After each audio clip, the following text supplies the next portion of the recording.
오늘 성경 말씀은 신명기 18장 15절에서 20절입니다. 오늘 본문은 선지자 기원에 대한 이야기입니다. 선지자는 하나님의 말씀을 전하는 사람입니다. 최초의 선지자는 모세입니다. 그는 호렙산에서 하나님의 부르심을 받아 이스라엘 백성들을 애굽에서 구해냈습니다. 그뿐만 아니라 이스라엘 백성들을 하나님의 말씀으로 바르게 지도했습니다. 그 대표적인 것이 십계명을 중심으로 한 율법입니다. 그는 시내산에서 율법을 받았습니다. 그 율법은 이스라엘 민족의 모든 삶을 규정한 법입니다. 모세는 이스라엘 백성들을 광야에서 40년 동안 이끌었습니다. 그 모든 과정에서 그는 하나님의 말씀을 선포했습니다. 이제 광야 생활을 끝내고 가나안으로 들어가기 직전에 그는 요단 동편 모압 평지에서 마지막으로 긴 설교를 하였습니다. 그것을 기록한 것이 바로 신명기입니다. 신명기는 이사야, 예레미야, 에스겔의 말씀처럼 전형적인 선지자의 말씀이고 예언입니다. 이것은 모세가 선지자 전통의 시발점이라는 뜻입니다. 모세가 수행한 선지자로서의 역할은 이제 곧 끝나게 될 것입니다. 가나안에 들어가기 전까지만 선지자 역할을 할 뿐이었습니다. 모세는 나이가 120살이나 되었습니다. 후임자를 선택해야만 했습니다. 그런데 이 선지자 역할에 인수인계가 쉽지 않습니다. 왜냐하면 전임자의 영향력은 쉽게 없어지지 않기 때문입니다. 특히 카리스마가 강한 전임자가 의도적으로 영향을 행사하려고 할 때 문제가 더 심각해집니다. 모세는 이런 상황을 잘 알고 있었습니다. 그래서 그는 모압 평지에서의 연설을 끝내고 곧 이스라엘 백성들을 떠났습니다. 수행해 주는 사람도 없이 혼자 느보산에 올라가 죽었습니다. 그의 시체도 흔적이 없었습니다. 이렇게 완전히 떠나가기 전에 모세는 이스라엘 백성들이 후임자의 말을 잘 듣도록 가르쳐야만 했습니다. 오늘 본문 15절, 내 하나님 여호와께서 너희 가운데 내 형제 중에서 너를 위하여 나와 같은 선지자 하나를 일으키시리니 너희는 그의 말을 들을지니라. 하나님은 모세와 같은 선지자를 세울 것입니다. 이스라엘 백성들은 그 선지자의 말을 들어야만 하였습니다. 이런 말씀은 모세가 후임자를 배려한 것으로 볼 수 있습니다. 모세는 선지자를 세우는 일은 이스라엘 백성들이 총회에서 요구한 것이라고 하였습니다. 그 총회가 열린 장소는 호렙산이었습니다. 정확하게 말하면 시내산입니다. 호렙산은 모세가 혼자서 소명을 받은 산입니다. 호렙산과 시내산은 실제로는 같은 산입니다. 호렙산에서는 모세 개인이, 시내산에서는 이스라엘 백성 전체가 하나님을 경험하였습니다.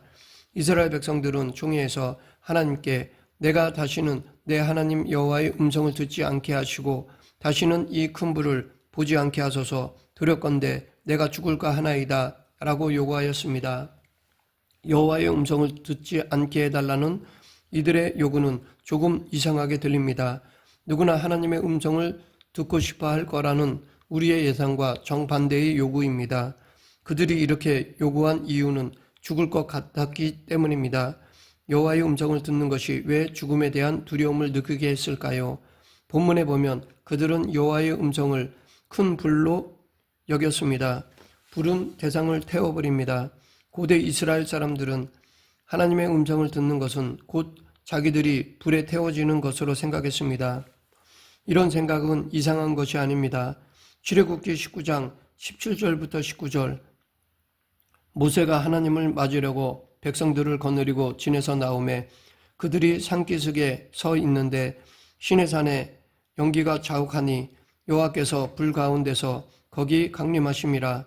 그 연기가 옹기가마 연기같이 떠오르고 온 산이 크게 진동하며 나팔 소리가 점점 커질 때에 모세가 말한즉 하나님이 음성으로 대답하시더라. 여기에 묘사된 장면은 화산 폭발을 연상시킵니다. 고대 이스라엘은 화산 폭발을 하나님의 음성이라고 생각했습니다. 고대 사람들의 눈에 화산 폭발은 신의 현현으로 보일 수밖에 없었습니다. 그들은 지질학에 대한 초보적인 상식도 없었습니다. 땅 속에 용암이 녹아 있다는 사실도 몰랐습니다. 그들은 땅이 물 위에 떠 있다고 생각했습니다. 그런 그들이 이해할 수 없는 자연현상을 신의 현현이라고 보는 것은 자연스러운 일이었습니다. 그들의 지질학 한계는 큰 문제가 아닙니다. 그들은 자연 현상 자체를 믿음의 대상으로 여기지 않았습니다. 자연 현상 너머의 하나님이 믿음의 대상이었습니다. 구약은 자연과학이 아닙니다. 단순한 역사책도 아닙니다. 오늘 우리가 구약을 읽는 이유는 구약 사람들이 하나님을 어떤 분으로 경험했는가를 아는 데 있습니다. 그들에게 하나님 경험은 죽음에 대한 경험이었습니다. 내가 죽을까 하나이다. 그래서 그들은 더 이상 하나님을 직접 경험하기를 원하지 않았습니다. 여호와의 음성을 듣지 않기를, 큰 불을 보지 않기를 요구했습니다. 대신 선지자를 통해서 하나님의 말씀을 듣는 것으로 만족했습니다. 그 선지자가 바로 모세였고 그 후임자가 여호수아였습니다. 그 뒤로 많은 선지자들이 등장하였습니다. 이들의 역할은 하나님과 사람 사이에서 하나님의 말씀을 전달하는 것이었습니다. 그러면 여호와의 음성을 듣는 것이 왜 죽음에 대한 두려움일까요? 하나님을 본 자는 왜 죽는다는 것일까요? 여호와의 음성을 듣는 것이나 여호와를 본 것은 하나님에 대한 원초적인 경험을 가리킵니다. 우선 이 말은 모순처럼 들립니다. 하나님은 생명을 주시는 분입니다. 하나님을 경험한다는 것은 생명을 얻는다는 뜻입니다. 지금도 일반적으로 하나님을 통해서 영원한 생명, 즉 구원을 얻는다고 말합니다. 성경에도 그런 표현이 많습니다. 그렇다면 하나님을 본 자는 죽는다는 말은 앞뒤가 맞지 않습니다. 성경은 왜 이렇게 서로 모순되는 이야기를 하는 것일까요? 이에 대한 답은 하나님 경험은 자기를 부정하게 만든다라는 것입니다. 사람은 하나님의 영원성을 인식하게 되면 자기가 얼마나 제한적인지를 직면하게 됩니다. 하나님의 절대의를 경험한 자는 자기가 얼마나 불의한지를 깨닫게 됩니다. 하나님의 사랑을 경험한 자는 자기가 얼마나 비열한지를 알게 됩니다. 하나님의 창조 능력과 구원 능력을 경험한 자는 자기가 얼마나 무능력한지를 절감합니다. 우리는 일상에서 늘 상대적인 것에 만족해 하면서 살아갑니다. 다른 사람들보다 조금 더 많은 것을 소유하면서 즐거워합니다. 재산도 그렇고 사회적 직분도 그렇고 인격도 그렇습니다. 젊은이들은 좀 더 예쁜 외모에 치중합니다. 교회도 서로 그렇게 비교합니다. 상대적으로 자기 삶을 확인합니다. 그러나 하나님 경험은 정반대입니다. 그 모든 것들을 부정합니다. 부정할 수밖에 없습니다. 중세 광야 수도자들의 삶을 보면 그들은 자기에 관한 것을 끊임없이 축소시켰습니다. 옷도 단조롭습니다. 모양도 그렇고 색깔도 그렇습니다. 살아가는 것도 기도, 말씀, 노동도 단조롭습니다. 그들이 그렇게 할 수 있는 이유는 하나님을 경험했기 때문입니다.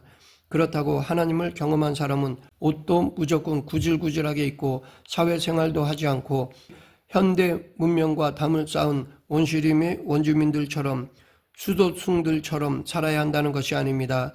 이 세상의 문명 자체가 악한 것이 아닙니다.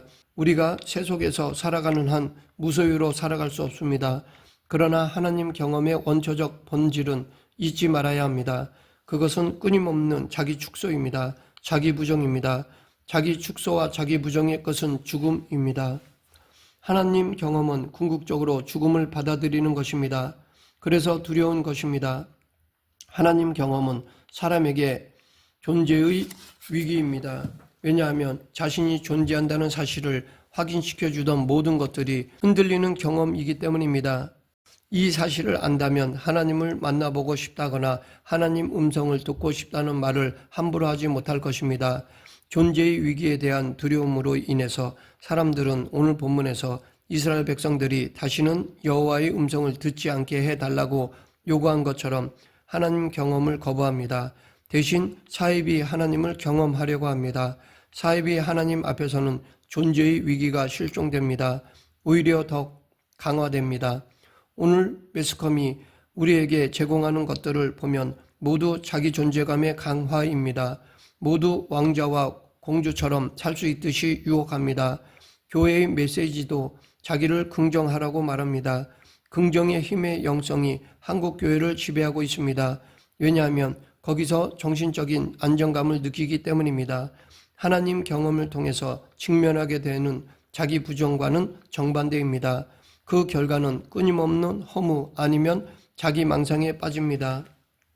이스라엘 백성들은 사입이 하나님인 우상으로 떨어지지 않고 선지자 전통을 통해서 그 문제를 해결했습니다. 이스라엘 백성들에게 하나님 경험은 이제 선지자를 통한 하나님 말씀으로 주어졌습니다. 이것을 18절에서 내 말을 그 입에 두리니 내가 그에게 명령하는 것을 그가 무리에게 다 말하리라 라고 하였습니다. 그러므로 이스라엘 백성들은 선지자의 이 말을 들어야 했습니다. 선지자가 전하는 말씀을 듣지 않는 사람에게는 하나님께서 벌을 내리신다고 하셨습니다. 반면에 선지자는 여호와께서 전하지 않은 것을 자기 마음대로 전하면 죽임을 당한다고도 하셨습니다. 하나님 말씀, 즉 율법은 이스라엘 백성들에게 삶과 죽음처럼 절대적인 사건이 되었습니다. 여기까지가 구약의 메시지입니다. 오늘 우리는 구약의 이 메시지를 새로운 차원에서 받아들여야 합니다. 구약의 선지자들을 통해서 주신 하나님의 말씀은 예수 그리스도에게서 완성되었습니다. 요한복음은 이를 가리켜 말씀이 육신이 된 것이라고 하였습니다. 예수님을 본 자는 하나님을 본 것이라고도 하였습니다. 다른 복음서들도 예수님을 하나님의 아들이라고 증언합니다. 초기 기독교인들은 예수님을 통해서 구약 이스라엘 백성들이 하나님의 음성을 들었을 때 경험했던 것과 똑같은 두려움을 경험했습니다. 마가복음은 제자들의 경험을 이렇게 전합니다. 그들이 심히 두려워하여 서로 말하되 그가 누구이기에 바람과 바다도 순종하는가. 제자들은 예수님 앞에서 기존의 생각이 다 허물어지는 것을, 즉 존재의 근거들이 해체되는 것을 경험하였습니다. 예수님을 메시아로 경험하게 되었습니다. 위기는 기회라는 말처럼 자기 존재의 근거가 허물어지는 위기는 영적인 세계로 들어가는 기회입니다. 우리는 이 두려움을, 즉 이 위기를 피하지 말고 직면해야 합니다. 말씀을 맺겠습니다. 지금 우리도 자기 존재의 근거가 허물어지는 위기에 직면해야 합니다. 아직 이 자기 존재의 근거가 허물어지는 위기를 경험하지 못했다면 진정 신앙의 세계로 들어오지 못했다는 것으로 볼 수 있습니다. 예수님이 누군지, 예수님에게 일어난 사건이 무엇인지 알지 못했다는 증거입니다. 하나님 앞에 나의 자아가 사라지는 위기를 가져야 합니다. 우리 모두 이 위기를 통해 더 하나님께 나아가는 기회가 되길 간절히 축원합니다. 기도하겠습니다. 생사화복을 주관하시는 하나님 아버지, 하나님을 경험하는 위기를 통해 참 그리스도인으로 살아가게 하여 주시옵소서. 예수님 이름으로 기도드립니다. 아멘.